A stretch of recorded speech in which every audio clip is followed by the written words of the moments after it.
और डिबेट में आगे की रो में, आगे की सफ में बैठे हुए, डिबेट स्टेज पर चल रहा था सुनील सर, डिबेट स्टेज पर चल रहा था। मुख्तलिफ स्कूलों के बच्चे उस डिबेट में, डिस्कशन में हिस्सा ले रहे थे। आगे की सफ में बैठा हुआ, आगे की रो में बैठा हुआ एक छोटा सा लड़का बेचैनी से दाएं बाएं पहलू बदल रहा था, बहुत बेचैन था।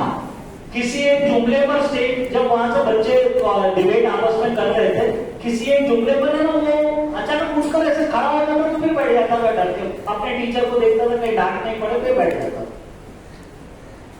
मैं बहुत देर से, मुझे मेहमानों को बुलाया गया तो मैं बहुत देर से उस बच्चे को ऑब्जर्व कर रहा था कि कितना इतना बेचैन क्यों है। डिबेट खत्म हुई, मैंने वो बच्चे को अपने पास बुलाया तो एक टीचर भी आ गए। मैंने कहा बेटा क्या नाम है, तो वो जरा लड़खड़ाती हुई जबान से, लुकनत वाली जबान से, दुटलाते हुए ज्यादा बेहतर तौर पर कहेंगे अगर, लड़खड़ाती हुई जबान से उसने अपना नाम बताया। सर आए और सर कहने लगे कि सर, मुझसे बताने लगे कि हामिद सर, ये हमारे स्कूल का सबसे इंटेलिजेंट बच्चा है, सबसे ज़हीन है,